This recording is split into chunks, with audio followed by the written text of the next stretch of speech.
బ్రహ్మాజనుల పరద్రవ్యంబులన్ రుచిలింగ మహోద్యోగము చేయు నెమ్మనము దానిం పట్టి వైరాగ్య పాశంబులన్ పట్టి బిగించి నీ చరణస్తంభమునన్ కట్టివైచి ముదంబెన్నడు కల్గజేయగదవో శ్రీకాళహస్తీశ్వర అన్నాడు.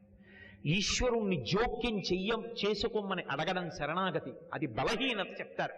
రుక్మిణీదేవి చెప్పింది, ఈశ్వర నేను మిమ్మల్ని వివాహం చేసుకోవాలని అనుకుంటున్నాను, కానీ ఏనీ గుణంబులు కర్ణేంద్రియములు సోక దేహతాపంబులు తీరిపోవు, ఏనీ శుభాకార విక్షంపకన్నుల కకిలార్థ సంపదల్ కలుగుచుండు, ఏనీ చరణ సేవలేపొద్దు చేసిన భవనోన్నతత్వంబు పొందగలుగు, ఏ నీల సన్నామమేపుద్దు భక్తితో తలవిన బంధ సంతతులు వాయు, అట్టి నీయందు నా చిత్త మనవరతము నచ్చియున్నది నీయాన అనలేదు, కరుణజూడుము కంసారి కలవిదారి శ్రీయుతాకార మాననీ చిత్తచోర అంది. కానీ నేను నిన్ను వివాహం చేసుకుందాం అనుకుంటుంటే ఎక్కడి నుంచి వచ్చాడో ఈ శిశుపాలుడు చేసుకుందాం అనుకుంటున్నాడు నన్ను. కాబట్టి శిశుపాలుడు ఎత్తుకుపోకుండా నువ్వే రా, వచ్చి నన్ను నీదాన్ని చేసుకో, నేను నీదాన్ని కాలేకపోతున్నాను, నువ్వు నన్ను నీదాన్ని చేసేసుకో. వచ్చాడా లేదా? గబగబా వచ్చాడా లేదా? శరణాగతి ఎందు ఈశ్వరుడు జోక్యం చేసుకుంటాడు ఎప్పుడు నీ బలహీనత చెప్తే. ఎక్కడివ్వలేదు ఈశ్వరుడు అవకాశం? ఇచ్చిన ఇంద్రియములతో, శాస్త్రంతో, గురువుగారి సహకారంతో సాధన చేసి నువ్వు పైమెట్టెక్కగలిగితే మంచిదే. సాధన చేసి నువ్వు నిలబడలేకపోతే ఆ విషయం ఈశ్వరుడితోటే చెప్పు, జోక్యం చేసుకుంటాడు తప్ప.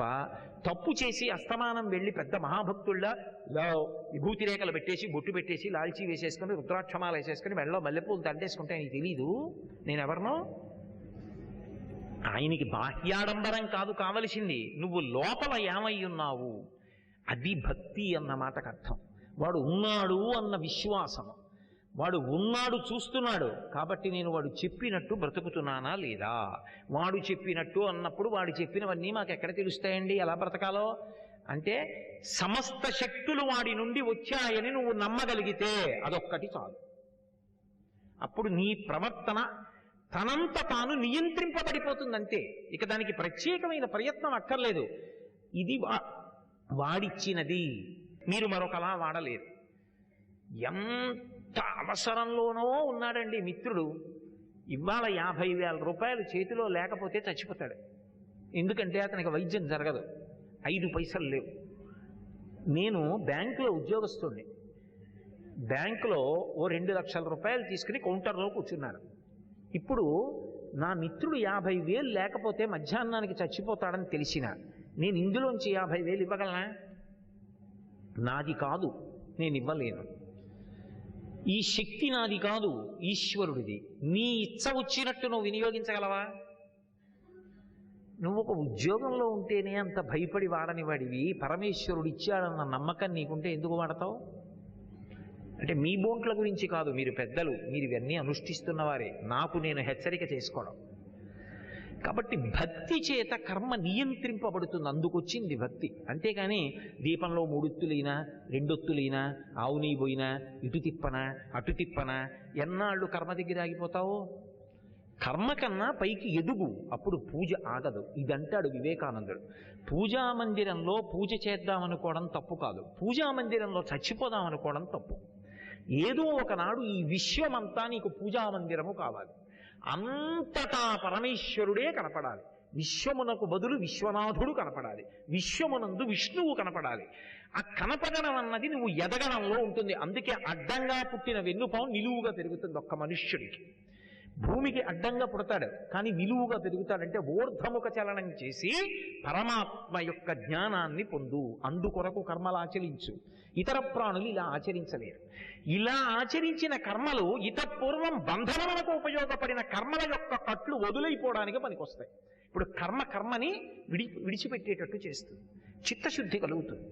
అందుకే గీతాచార్యుడు భగవద్గీతలో ఒక మాట అంటాడు, కర్మణ్యే వాధికారస్తే మాపలేషు కదాచన మా కర్మ ఫలహేతుర్భూ మాతే సంగోస్త్వ కర్మణి. ఆయన పెద్ద హెచ్చరిక చేశాడు. ఎన్నడూ కూడా నువ్వు కర్మలు చేయకుండా ఉండడం అనేటటువంటి ఆలోచన నీకు కలగకుండుగాక.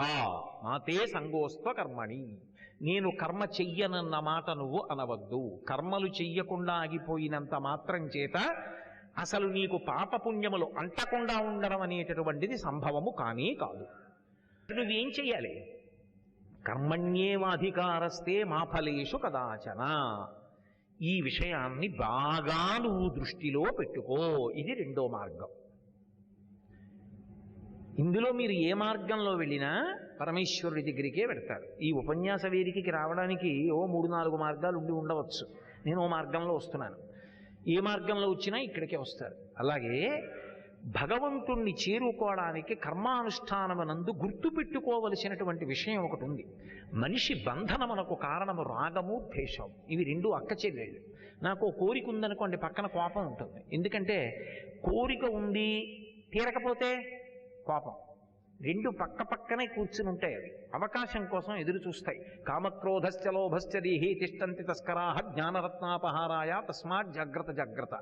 ఇందులో మీరు విషయం గమనించండి. మీరు జాగ్రత్తగా గమనిస్తే షడ్రిపులు అంటారు. ఈ 6 శత్రువులు ఎవరిని ఆధారం చేసుకుని కూర్చుంటారంటే కోరికని ఆధారం చేసుకుని కూర్చుంటారు. కామ, కోరిక అసలు మొదటి శత్రువేది.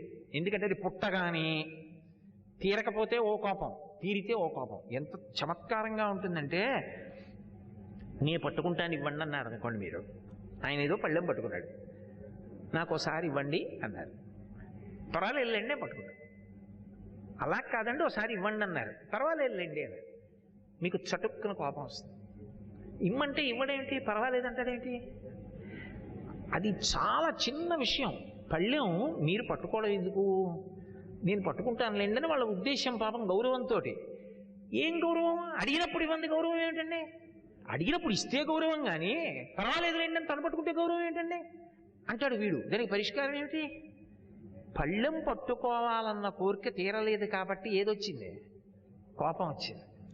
కామ క్రోధశ్చ, కోరికని పట్టుకుని పక్కన ఇంకో శత్రువు ఉంటుంది, లోభశ్చ. ఇది పోతే నాకు శక్తి తగ్గిపోతుందేమో, దాచేసుకుంటాను. అది లేకపోతే కోరికలు తీరవేమో, ఈ డబ్బు ఖర్చు పెట్టేస్తే అందుకు దాచుకుంటాడు. లోభశ్చ, కామ క్రోధశ్చ లోభశ్చ. అలాగే కామ క్రోధ లోభ మద. నాకింతుంది అహంకారం, ఇంత ఉంది అనేటప్పటికీ దీంతో నేను ఏదైనా చెయ్యగలను, లోపల ఉన్నది అన్న అహంకారం ఒకటి. మద, మాత్సర్య. వాడికున్నది, వాడంత శక్తివంతుడు, వాడది సాధించుకోగలడు. కోర్కె వైపు నుంచి అసూయ. కోర్కెని అనుసరించి ఈ శత్రువులన్నీ ఉంటాయి. రాగద్వేషములు ప్రధాన కారణములు కర్మయందు చెడిపోవడానికి. అందుకే భగవానుడు అంటాడు, కర్మణ్యేవాధికారస్తే మాపలేషు కదాచన. నువ్వు అసలు ఒక పెద్ద రహస్యాన్ని మరిచిపోయావు జీవితంలో.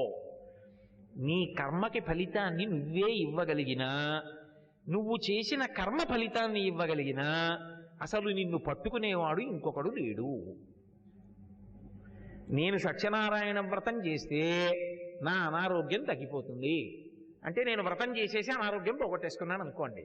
ఈశ్వరుడు ఎందుకంటే ఇంకా ఏం చేయాలి, ఆయన చూస్తూ కూర్చోవాలంతే. ఆయన ఓ పెద్ద మిలిక పెట్టాడు. ఆయన అన్నాడు, కర్మ కాదు ఫలితాన్ని ఇచ్చేది నేను.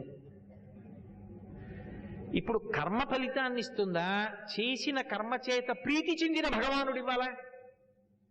భగవానుడు ఇవ్వాలి. భగవానుడు ఫలితాన్ని ఎందుకు ఇస్తాడు? కర్మ చేస్తే ఇస్తాడు. కానీ కర్మ చేస్తే ఫలితం వచ్చేస్తుందని నమ్మకం ఉందా? లేదు. భగవంతుడు ఇవ్వాలి. భగవంతుడు ఇచ్చేస్తాడు ఖచ్చితంగా ఏమైనా సిద్ధాంతం ఉందా? ఏమంటే నేను అనారోగ్యం తగ్గించమంది కాదండి అడిగాను అంటే, ఏమో ఆ అనారోగ్యం అలా ఉండడమే నీకు శ్రేయోదాయకమేమో, అందుకు అది పెట్టాడేమో. ఎందుచేత అంటే ఒక్కొక్కడికి తీపి ఎక్కువ ఇష్టం, లేదా పళ్ళు అంటే చాలా ఇష్టం. పళ్ళు కనపడ్డాయనుకోండి బ్రహ్మాండంగా తినేస్తాడు. ఆయన ఎడారిలోకి వెళ్ళి కూర్చొనివ్వండి, బోల్డ్ అనే పళ్ళు వస్తాయి. ఆయన దగ్గరికి ఎవడో వస్తాడు, 4 పళ్ళు ఇస్తాడు. అది మంచి మంచి పళ్ళు తెచ్చిస్తారు, చాలా ఖరీదు పెట్టుకొని పాపం పట్టుకొచ్చి ఇస్తారు. వాడు ఎన్ని పళ్ళైనా తిని జీర్ణం చేసుకోగలడు అనుకోండి, వాడు ఏం చేస్తాడు? ఎన్ని పళ్ళు వచ్చినా తినేస్తాడు.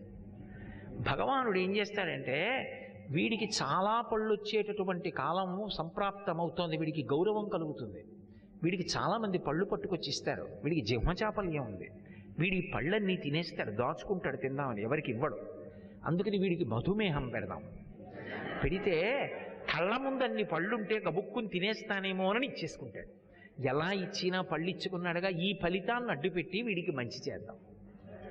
ఇప్పుడు ఆయన నారద, ఎందుకు ఇచ్చారో తుంబుర, నీకేం తెలుసు అసలు సింహ, ఆ మధుమేహాన్ని? నాట్యకారులు, నర్తకీమణుల అందుకే వివిధ మూర్తుల రూపాలు ఆవిడ నెలకొని ఉంటాయి. ఎందుకు ఏది స్వామి హనుమ ఇస్తుంది తమలపాకుల అన్నది వరుసతో ఎవరికీ తెలియదు. మల్లెపూల హారాలను ఏది ధరించి మనకి భక్తులకు శ్రేయోదాయకమో నేత్ర పర్వాన్ని అది కలిగిస్తుంటాడు. ఒక్కొక్కసారి ఇది ఇలా ఎందుకు వచ్చిందనుకుంటాం, కానీ తర్వాత తెలుస్తుంది కదా అలా రావడమే మంచిది.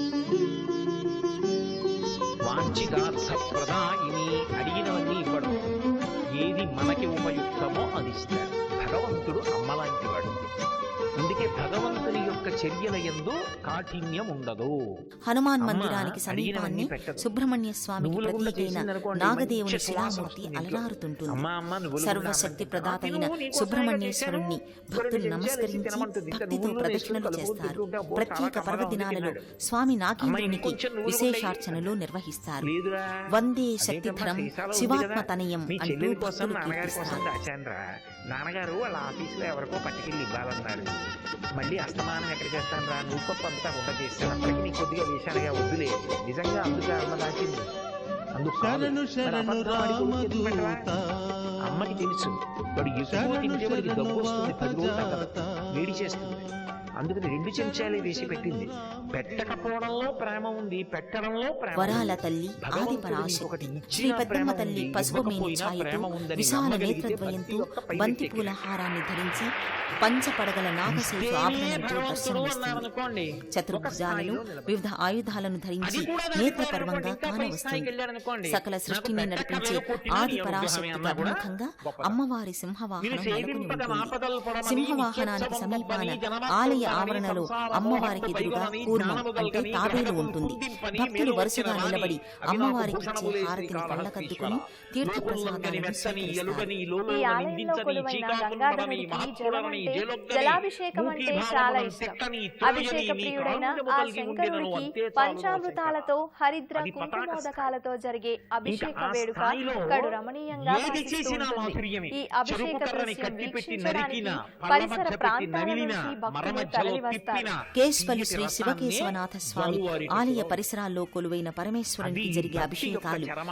నయన ఆ మనోహరంగా స్థితిలో గోచరమవుతాయి. ఇక కోరిక ఉండదు. పర్వదినాలు ఏది ఇతర విశేష ఏమైపోతున్నా సందర్భాలలో పరమేశ్వరునికి నయన రామకృష్ణ సమ్మోహనంగా పరమహంసకి అభిషేక కంఠంలో వేడుకను రాచపుండు నిర్వహిస్తారు. పుట్టినా శుద్ధోదకం, పరమసంతోషంతో ఉంటుంది. హరిద్రోదకం, వివేకానందుడు గోక్షీరం, అడిగాడు, కాళికామాత కుంకుమోదకాలతో అడగకూడదా? సాగే ఈ అభిషేక తగ్గిస్తుంది. ఘట్టం వీక్షించిన లోపలికి వెళ్ళి వారికి బయటికి వచ్చాడు. సర్వకార్యాలు అడిగారా? సిద్ధిస్తాయని అడిగాడు. ప్రతీతి. ఏమందమ్మా? అభిషేకానంతరం ఇన్ని భస్మ రోజులతో సుగంధాది విద్యులేదు లేపనాలను నువ్వు అడిగి కదా? సంపూర్ణ అని పుష్పాలంకారయుక్తంగా అంతటా ఉన్నది ఒక్క తీర్చిదిద్దుతారు. ప్రాణియేగా? కేశ్పల్లిలో అంతటా కొలువు ఉన్నది తీరిన ఒక పరబ్రహ్మమేగా? శ్రీ శివకేశవనాథ ఈ స్వామి నోటితో తినకుండా ఆలయంలో నోటితో తింటే సంవత్సరం తప్ప? పొడవునా అని ఆరాధనా అడిగింది. కైంకర్యాలు నిర్వహిస్తారు. ఆశ్చర్యపోయాడు మహిళా భక్తుల వివేకానందుడు. సమక్షంలో జ్ఞాని యొక్క కుంకుమార్చనలు, శ్రీరామనామ కాబట్టి స్మరణలు, భక్తి ప్రత్యేకాభిషేకాలు యొక్క జరుగుతాయి. పై స్థాయిలో గోవిందనామ వ్యక్తులు స్మరణ, ఎక్కగా, భజనలు, ఎక్కగా అర్చనలతో ఆ స్థాయికి ఈ ఆలయ వెళ్ళిపోతారు ప్రాంగణం మారుమ్రోగుతుంటుంది. కాబట్టి గర్భాలయంలో నెలకొన్న ఉత్సవమూర్తులకు ప్రతిపాదించే పర్వదినాలలో విషయం ఏది అంటే, ప్రత్యేకంగా కర్మ అలంకరిస్తారు. చెయ్యడం శ్రీరామనవమి వరకే రోజు మన శ్రీ అధికారం సీతారాముల కానీ, కళ్యాణం ఆ కర్మకి జరుగుతుంది. ఫలితం మహాశివరాత్రి నాడు ఇవ్వాలా మహాన్యాసపూర్వక ఈశ్వరుడి చేతిలో ఉన్నదన్నది ఏకాదశ రుద్రాభిషేకాలతో పాటు పరమ లింగోద్భవ సత్యము. కాలంలో ఇది ముందు శివపార్వతుల కళ్యాణోత్సవాన్ని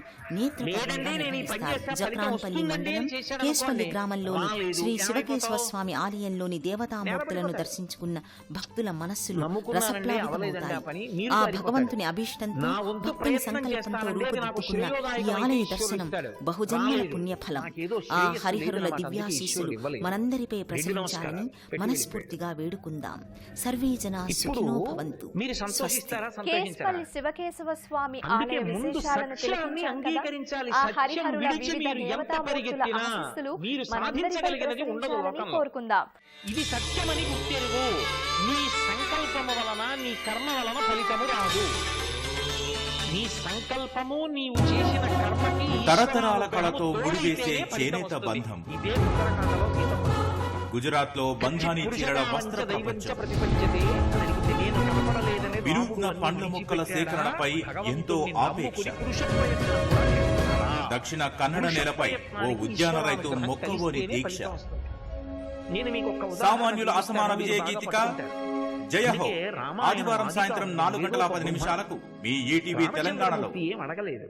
దశరథ మహారాజు గారు అకస్మాత్తుగా సభ తీర్చి చైత్రః శ్రీమాన్ యమ్మాతః పుణ్యః పుష్పితకామనః యథాధ్యాయ రామస్య పద్మే ఉపకల్పితాః. ఇది చైత్రమాసం, శుభప్రదమైనటువంటి కాలం. ఎన్నికల వనములన్నీ భారతం పుష్పించి ప్రతిరోజు ఉంటాయి. రాత్రి నా 10:30 కొడుకుని గంటలకు యవరాజ్య మీ పట్టాభిషేకం ఈటీవీ చేయాలనుకుంటున్నాను. తెలంగాణ మీకెవరికైనా అభ్యంతరమా అని అడిగాడు. పొద్దున్న లేచింది ఖాళీగా అటు ఇటు తిరుగుతుంటావు. నెలలో అడగకముందే అకౌంట్ లో డబ్బులు పడతాయి. నువ్వు చదువు లక్షల పెట్టి మేనేజ్మెంట్ లో సీట్ కొట్టి ఇప్పుడు ఇలా మాట్లాడు. నువ్వు కొంచెం సిగ్గుంటే మీ నాన్న చేసిన అదే పిలుస్తారు. అరే నీకు తెలియదురా మా నాన్న గురించి, చూసి షాక్ అవుతాను. ఏందిరా ఇంత యాటిట్యూడ్ ఆరా మీ నాన్నకంటావు. ప్రయాణించి యువరాజుగా వస్తారా చూడాలని ఎదురు చూస్తున్నాం. వెంటనే చేయి పట్టాభిషేకం, రేపే పట్టాభిషేకం.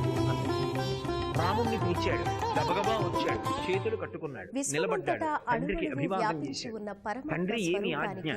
రేపు నీకు యవ్వరాజ్య పట్టాభిషేకం. ఈ మాట మీ మామగారికి చెప్పవద్దు. అలాగే తమ్ముడు భరతుడికి తెలియక్కర్లేదు. ఎందుకు అడగలేదు? లక్ష్మీనారాయణుడు నానావిధ రూపాలలో పలు రూపాలలో అభివ్యక్తమయ్యాడు. అద్భుతమైన అమేయమైన వైకుంఠ నారాయణుడు చెన్నకేశవ స్వామిగా ఆవిష్కారమయ్యాడు. భక్తుల్ని సులభంగా అనుగ్రహించే ఈ స్వామి రూపం ప్రకాశం జిల్లా దావగూడూరు గ్రామంలో నెలకొని ఉంది. ఎంతో ప్రాచీనమైన ఈ ఆలయ విశేషాలను నేటి తీర్థయాత్రలో తిలకిద్దాం. శోకతప్తుడై ఆ రాత్రి ఎన్ని మాటలు మూర్ఛపోయాడో కైకమ్మ వరాల. కళ్ళు మాచిపోయి చుట్టూ విరబోసుకుని ఆసనం మీద కూర్చుని. ప్రకాశం జిల్లాలో ఉన్న అతి పురాతన విష్ణు ఆలయాలలో దావగూడూరు కూడా ఒకటి. ఈ క్షేత్రంలో నెలకొన్న చెన్నకేశవ స్వామి ప్రసన్న చెన్నకేశవ స్వామిగా ప్రసిద్ధుడు. పంచ అంతస్తులతో పంచ కలశాలతో మహారాజ గోపురం ఆలయ ప్రాంగణం ముంగిట ధీర గంభీరంగా విరసిల్లుతుంటుంది. గోపురంపై ఉన్న పలు శిల్పాకృతులు ఆకట్టుకుంటాయి. మీ నాన్నగారు వరాలిచ్చారు. మీ నాన్నగారికి మనసులో అనుమానం, ఆ వరము నిజం కావాలంటే శివకేశవ సన్నిధిగా హరిహర సన్నిధానంగా ఈ ఆలయం విరాజిల్లుతోంది. ఒకే లోగిలిలో పలు దేవతామూర్తులున్న నెలవుగా ఈ సన్నిధి వినుతికెక్కింది. అర్చనా ప్రియుడు, అలంకార ప్రియుడైన స్వామి దావగూడూరు గ్రామానికి అతిథిగా విచ్చేసి ఇక్కడే స్థిర నివాసాన్ని ఏర్పరచుకున్నాడని ప్రతీతి. ఎన్నో శతాబ్దాల క్రితం ఈ ఆలయం నిర్మితమైనది. అయితే కొందరు భక్తుల సహకారంతో ఆలయాన్ని ఇటీవల అభివృద్ధి చేసి సర్వాంగ శోభితంగా తీర్చిదిద్దారు. ఒకప్పుడు దావగూడూరు సమీపంలోని కొండేపి దగ్గరలోని జూటూరుమిట్ట అనే గ్రామంలో చెన్నకేశవ స్వామికి నిత్య పూజాది కైంకర్యాలు జరిగేవి. అయితే అనివార్య కారణాల వల్ల స్వామివారికి పూజా కార్యక్రమాలు నిలిచిపోయాయట.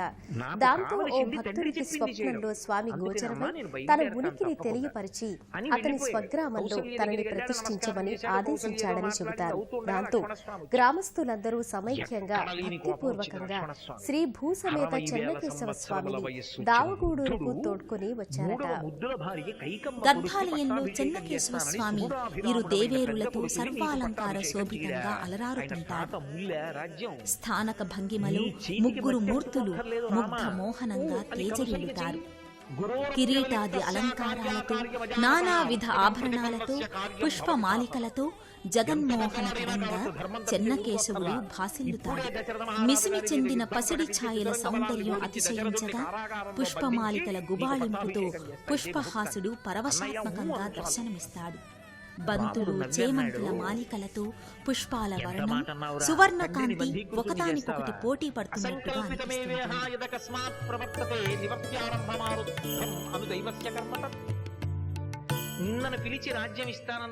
బంగారు కొండల బ్రహ్మాండ నాయకుడు ఇరు దేవేరులతో భక్తాభీష్ట వరదాయకుడై ఆకట్టుకుంటాడు. నాన్నగారికి ఇవాళ కూడా నన్ను అరణ్యవాసానికి పంపించాలనుందా, యమరాజ్యానికి అభిషేకం చేయాలనుందా? తులసీ ప్రియుడైన గోవిందుడికి త్రికాలంలో తులసీ దళాలతో అర్చనలు జరుపుతారు. ప్రతి శనివారం, ప్రతి ఏకాదశి, పౌర్ణమి తిథులు, శ్రవణ నక్షత్రం రోజున ప్రసన్న చెన్నకేశవ స్వామికి విశేష పూజాధికారులను నిర్వహిస్తారు.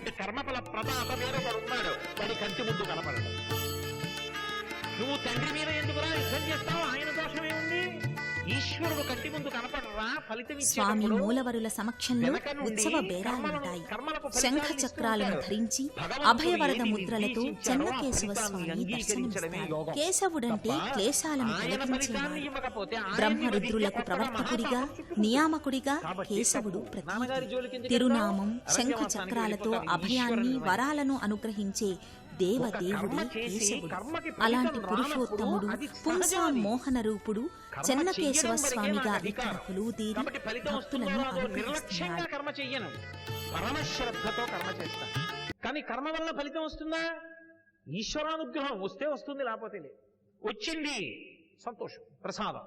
రాలేదు, ప్రసాదం. అందుకే ఒకప్పుడు భగవాన్ రమణుల్ని ఒక వ్యక్తి వచ్చి అడిగాడు, నిష్కామ కర్మ, ఈశ్వరుడు కర్మఫల ప్రదాత అన్న మాటకు అర్థం ఏమిటి? ఏ కామం లేకుండా కర్మ చేయడము అన్న మాటకు అర్థం ఏమిటని అడిగాడు. ఆయన ఏం మాట్లాడలేదు అన్నారు.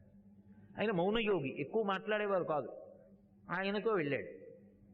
ఆయన ఓ కత్తి తెమ్మని ఓ కర్ర ఒకటి నరికాడు.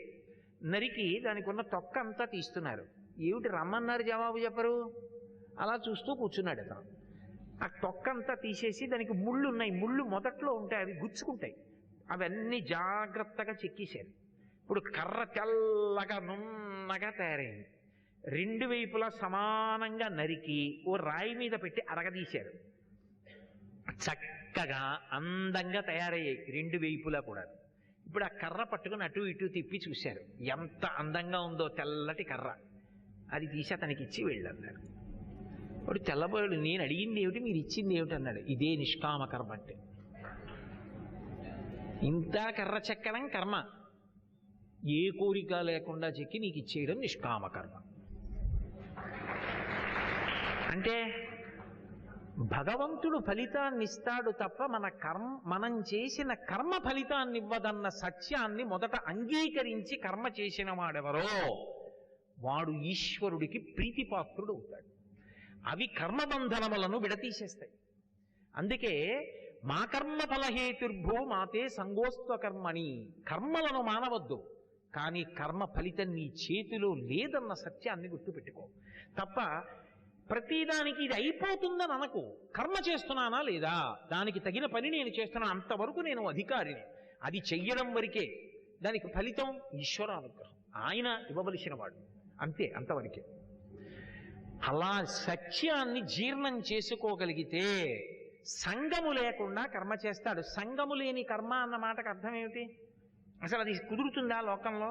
ఎలా చెప్పాడు గీతాచార్యుడు? సంగము లేకుండా కర్మ అంటే నేను చేస్తున్నాను అన్న భావన కానీ, లేకపోతే దానికి నువ్వు ఫలితం వస్తుందన్న భావన కానీ ఏమీ లేకుండా కర్మ చెయ్యాలి. అసలు అలా ఎవరు చేయగలరండి? అది సాధ్యం. అది రెండు కారణముల చేత సాధ్యం. అది కర్మ చేసేటప్పుడు పట్టుకోవలసినటువంటి ఉడుపు. ఒకటి కర్మఫల ప్రదాత పరమేశ్వరుడు. రాముడు ఎలా అంగీకరించాడో రామాయణంలో అలా అంగీకరించగలగాలి. అందుకు రామాయణం పారాయణ గ్రంథమైంది. రెండు, కర్తవ్యత బుద్ధి జీవితంలో అలవాటు కావాలి. సర్వం శ్రీ ఉమామహేశ్వర పరబ్రహ్మార్పణమస్తు. స్వస్తి.